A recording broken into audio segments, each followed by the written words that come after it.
لا حول ولا قوة إلا بالله العلي العظيم. أعوذ بالله من الشيطان الرجيم. بسم الله الرحمن الرحيم. رب اشرح لي صدري ويسر لي أمري واحلل عقدة من لساني يفقهوا قولي. اللهم صل على محمد وآل محمد وعجل فرجهم. معزز قاہران السلام علیکم. آج کا ہمارا موضوع درس تاریخ میں معصومین علیہ السلام ہے، اور آج ہم پڑھیں گے حالات زندگی حضرت امام علی علیہ السلام کے بارے میں. اس کا PDF آپ سب کو بھیجا جا چکا ہے، تو آپ لوگ جو ہے بغور مطالعہ کریں، اور اس کے بعد جو ہے اس کی آڈیو بنا کے ہمیں ٹیلی گرام پہ سینڈ کریں. اور ضروری ہدایات جیسا کہ آپ لوگوں کو PDF میں بتا دیا گیا ہے کہ آپ لوگ نماز کو وقت پہ پڑھیں، اور کوشش کریں کہ ہر نماز کے بعد کم از کم 50 آیت کریمہ قرآن کریم دیکھ کر ضرور پڑھیں. درس سے پہلے وضو ضرور کر لیں. درس سے پہلے اعوذ باللہ من الشیطان الرجیم بسم اللہ الرحمن الرحیم. اللہم صلی علی محمد وآل محمد وعجل فرجهم رب اشرح لی صدری ویسر لی امری واحلل عقدۃ من لسانی یفقہوا قولی ضرور پڑھیں. درس کے بعد اپنے والدین اور اپنی فیملی کے لیے دعائے خیر کریں، اور گھر میں سکون و برکت کے حصول کے لیے اللہ تعالیٰ کی بارگاہ میں ضرور دعا کریں. اور درس سے پہلے قربت اللہ کی نیت، اور بعد درس شکر الحمدللہ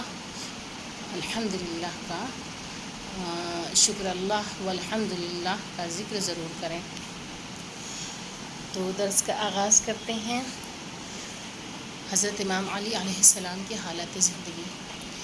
اسم مبارک علی علیہ السلام. آپ کی ولادت باسعد 13 رجب المرجب سن 30 عام الفیل کو مکہ مکرمہ سعودی عربیہ میں جمعہ کی روز ہوئی. آپ کے والد گرامی حضرت ابو طالب علیہ السلام ابن عبد المطلب، اور والدہ ماجدہ جو تھیں آپ کی فاطمہ بنت اسد بن ہاشم بن عبد مناف تھیں.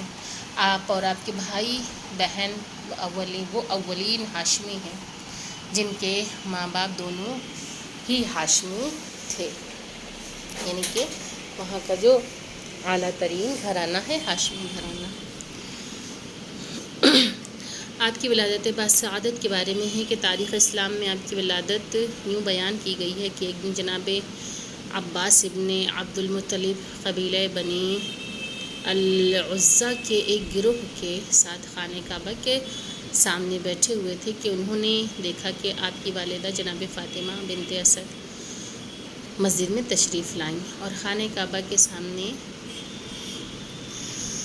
کھڑی ہو کر آسمان کی طرف نگاہ کر کے دعا کی کہ اے اللہ، میں تجھ پر، تیرے نبی و رسول پر، اور جو کتابیں تو نے بھیجی ہیں ان سب پر ایمان رکھتی ہوں، اور میں اپنے جد بزرگوار حضرت ابراہیم علیہ السلام کی باتوں کی تصدیق کرتی ہوں جنہوں نے یہ خانہ کعبہ کی تعمیر کی ہے. بس میں مومنہ ہوں تجھے ہمارے خانہ کعبہ حضرت ابراہیم علیہ السلام کی، جنہوں نے خانہ کعبہ کی تعمیر کی تھی، کہ ابراہیم علیہ السلام کا واسطہ اور اس مولود کا واسطہ جو میرے شکم میں ہے. میں دعا کرتی ہوں کہ میری مشکل کو آسان فرما. ابھی دعا ختم نہ ہونے پائی تھی کہ دیوار خانہ کعبہ شق ہوئی، اور فاطمہ بنت اسد داخل کعبہ ہوئیں، اور دیوار کعبہ جوں کی توں ہو گئی. اور جب ہم نے چاہا کہ دروازہ کھولیں تو بہت ہی کوشش کی، مگر وہ دروازہ نہ کھل سکا. بس ہم نے سمجھا کہ معاملہ اللہ تعالیٰ کی طرف سے ہے، اور جناب فاطمہ بنت اسد 3 دن تک خانہ کعبہ کے اندر رہیں. اہل مکہ کوچہ و بازار میں اور عورتیں اپنے اپنے گھروں میں اس واقعے کو بیان کرتی ہیں، اور تعجب کرتی تھیں کہ جب 4تھا دن ہوا تو خانہ کعبہ کی وہی دیوار پھر شق ہوئی، اور جو پہلے ہوئی تھی اسی جگہ سے فاطمہ بنت اسد اس حالت میں باہر آئیں کہ ان کے ہاتھ میں ان کا بیٹا اسد اللہ الغالب علی ابن ابی طالب علیہ السلام ان کے ہاتھ میں تھے.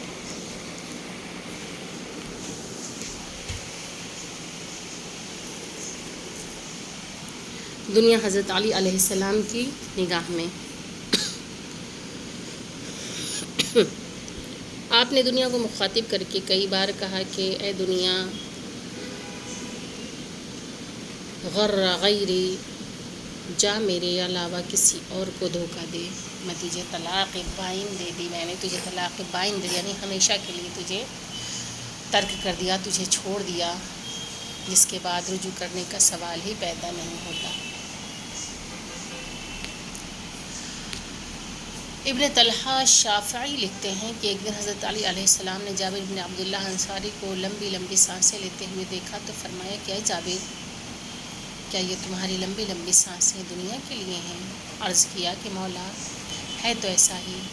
آپ نے فرمایا، جابر سنو، انسان کی زندگی کا دار و مدار 7 چیزوں پر ہے، اور یہی 7 چیزیں وہ ہیں جن پر تمام لذتوں کا خاتمہ ہے۔ کھانے والی چیزیں، پینے والی چیزیں، پہننے والی چیزیں، لذت نکاح والی چیزیں، سواری والی چیزیں، سونگھنے والی چیزیں، سننے والی چیزیں۔ اے جابر، ان کی حقیقتوں پر غور کرو۔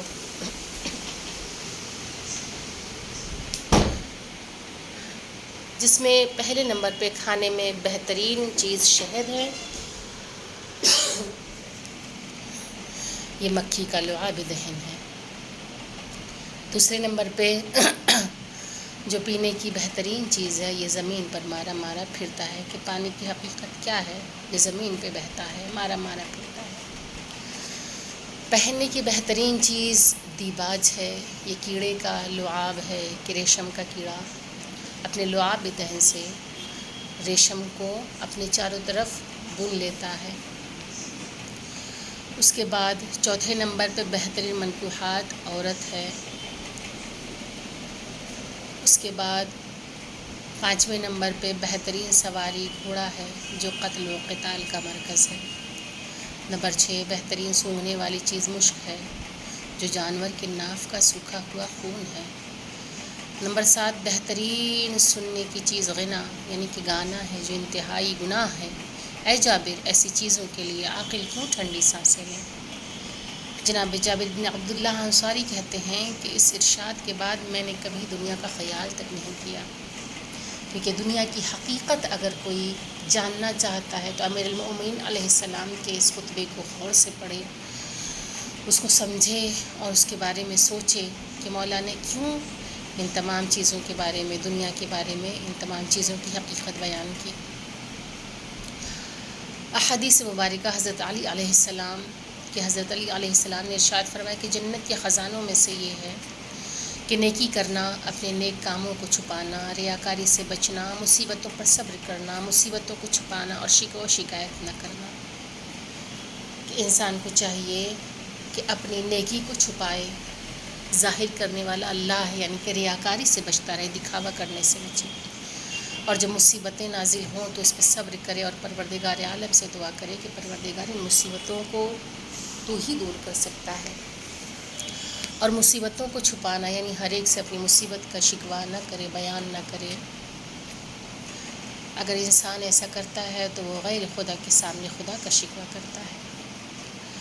ایک جگہ امام علیہ السلام، حضرت علی علیہ السلام نے ارشاد فرمایا کہ دنیا میں زاہد وہ ہے جو حرام سے بچے اور حلال کو انجام دے، یعنی حرام اس کے صبر پر غلبہ حاصل نہ کر سکے اور حلال اس کے شکر کو نہ روک سکے۔ کہ بعض اوقات ایسا ہوتا ہے کہ کچھ حرام چیزیں ہیں جو ہمیں بہت پسند آتی ہیں، اور اکثر ایسا ہوتا ہے کہ لوگوں کے صبر کا باندھ ٹوٹ جاتا ہے، اپنے آپ کو روکتے روکتے روکتے پھر وہ اس کام کو کر لیتے ہیں۔ مثلا کوئی گانا بہت زیادہ اچھا لگ رہا ہے، بہت ساری چیزیں ہیں، میں نے ایک کامن سی مثال دی ہے کہ بہت اچھا لگ رہا ہے لیکن پتہ ہے کہ سننا حرام ہے، لیکن پھر بھی انسان جو ہے اس کو سن لیتا ہے، کہ جس میں لہو و لعب کی باتیں ہوتی ہیں اور جس میں انسان کو برائی کی طرف رجحان پیدا کرنے والی چیزیں ہوتی ہیں، شہوت کی طرف راغب کرنے والی چیزیں ہوتی ہیں، نوجوان نسل کو گمراہ کرنے والی چیزیں ہوتی ہیں۔ یہی تمام چیزیں ہیں کہ جن کی وجہ سے غنا جو ہے وہ حرام ہے، گانا حرام ہے اگر یہ تمام چیزیں اس سے پائی جاتی ہیں۔ اور اگر انسان صبر کرتا ہے، ان چیزوں پہ نہیں سنتا تو اللہ کے اجر ہے، لیکن اگر وہ صبر ٹوٹ جاتا ہے اس کا اور وہ کسی وقت سوچتا ہے کہ چلو آج ہم سن لیتے ہیں، تو امام نے اس کے لیے بھی منع کیا ہے، اور حلال کے شکر کو اور حلال اس کے شکر کو نہ روک سکے، کہ اس طرح سے کہ اگر اسے کوئی رزق حلال مل رہا ہے، کوئی اچھی چیز مل رہی ہے، کوئی نعمت پروردگار مل رہی ہے، تو وہ شکریہ کا سجدہ بجا لائے، اللہ کا شکر ادا کرے کہ پروردگار عالم تو نے مجھے یہ حلال چیز عطا فرمائی، تو نے مجھے یہ نعمت عطا فرمائی۔ اس کے بعد امام علیہ السلام ارشاد فرماتے ہیں کہ 2 چیزوں سے ڈرتے رہو، ایک لمبی آرزو، دوسرے خواہش نفسانی۔ لمبی آرزویں تمہیں آخرت سے دور کر دیں گی، آخرت فراموش کرا دے گی، اور خواہش نفسانی انسان کو حق سے روک دے گی کہ اپنی نفسانی خواہشات سے بھی انسان بچتا رہے، اور اس کے علاوہ لمبی آرزویں، بہت زیادہ آرزویں نہ پیدا کریں کہ دنیا میں انسان چاہتا ہے کہ میرے پاس تمام آسائشیں ہو جائیں، تمام چیزیں میرے پاس ہو جائیں، میرا اسٹیٹس ہائی ہو جائے، میرا لائف سٹائل جو ہے وہ بہترین ہو جائے، بہت لگژریس لائف میں گزاروں۔ تو یہ کیا ہے، جب انسان آرزو کرتا ہے تو یہ انسان کی جو آرزویں ہوتی ہیں وہ نہ ختم ہونے والی آرزویں ہوتی ہیں۔ مثلا ہمارے گھر میں ابھی ٹیبل اور چیئر ہے، کچھ دن کے بعد پھر ہمارا جی چاہے گا کہ ہم صوفہ لا کے رکھیں اور بہترین اس کے ساتھ میں ہم اس کا ٹیبل کا کمبینیشن کریں۔ پھر اس کے بعد ابھی ہم دسترخوان پہ کھانا کھا رہے ہیں، پھر ہم نے سوچا کہ اب ہمیں ٹیبل پہ کھانا چاہیے، اور پھر جب ٹیبل لیا تو سوچا کہ اب اس سے بھی بہترین ڈائننگ ٹیبل آنا چاہیے۔ ابھی ہم چارپائی پہ سوتے ہیں، تخت پہ سوتے ہیں لکڑی کا، لیکن جب بیڈ آ جاتا ہے تو پھر سوچتے ہیں کہ یہ تو کوئین سائز بیڈ ہے، ہمیں کنگ سائز بیڈ چاہیے۔ پھر اس کے بعد جب کنگ سائز بیڈ چاہیے تو پھر ہمیں اسی قسم کا بیڈ روم بھی چاہیے کہ جو اس پہ سوٹ کرے۔ تو اسی طرح سے انسان کی آرزوؤں سے آرزویں جڑتی چلی جاتی ہیں، اور یہ طویل ہوتی جاتی ہیں، یہ لمبی ہوتی چلی جاتی ہیں، اور پھر انسان جو ہے انہیں میں الجھ کر رہ جاتا ہے اور اپنی آخرت کو بھول جاتا ہے۔ پھر وہ چاہتا ہے کہ اپنی ان خواہشات کو پورا کرے۔ امام حضرت علی علیہ السلام نے ارشاد فرمایا کہ امانت کو ادا کرو، اگرچہ قاتلان فرزند انبیاء علیہ السلام کی امانت ہی کیوں نہ ہو۔ کہ اگر کسی نے کوئی امانت تمہارے پاس رکھی ہوئی ہے تو ان امانتوں کو ادا کرو، اس میں خیانت نہ کرو، یعنی کسی کی امانت میں خیانت نہ کرنا، چاہے قاتل انبیاء ہی کی امانت کیوں نہ ہو۔ یعنی کہ اگر امین بنو تو پھر اس کے جو امین بننے کے جو لوازمات ہیں اسے بھی انسان پورا کرے، اور امانت میں کسی طور کی خیانت نہ کرے، چاہے وہ دشمن کی ہی امانت کیوں نہ ہو، چاہے وہ قاتلان انبیاء کی ہی امانت کیوں نہ ہو، لیکن تو بھی حفاظت کر کے اسے باحفاظت اس کے مالک تک پہنچائے، خیانت نہ کرے۔ حضرت امام علیہ السلام نے ارشاد فرمایا کہ ایمان کے 4 ستون ہیں: توکل علی اللہ، اللہ کے لیے کام کرنا، امر الہی پر تسلیم رہنا، قضاء الہی پر راضی رہنا۔ یہ آج کا درس رہا مولا کائنات کے مطابق۔ آخر الدعوانا الحمدللہ رب العالمین، اللہم صلی علی محمد وآل محمد وعجل فرجہم۔ پروردگار عالم ہماری اس مختصر سی عبادت کو، اس قلیل سی عبادت کو کثیر بنا کے قبول کرے۔ خداوند کریم تمام مومنین و مومنات کو اپنے حفظ و امان میں رکھے، اور ہم سب کی گناہان کبیر و صغیرہ کو معاف کرے، ہمارے والدین کی گناہان کبیر و صغیرہ کو معاف کرے، اور جو مومنین مومنات اس دنیا سے رخصت ہو چکے ہیں، جن کے والدین اس دنیا سے رخصت ہو چکے ہیں، پروردگار ہمارے والدین کی مغفرت فرمائے، آمین یا رب العالمین۔ اللہم صلی علی محمد وآل محمد وعجل فرجہم۔ اس درس کے آڈیو بنائیں اور ہمارے ٹیلی گرام نمبر پر اپنی آڈیو بھیجیں، اور اس درس میں سے 5 سوال نکالیں اور اسے لکھ کر آڈیو کے ساتھ ہمیں بھیجیں انشاءاللہ۔ اللہم صلی علی محمد وآل محمد وعجل فرجہم۔ السلام علیکم، خدا حافظ۔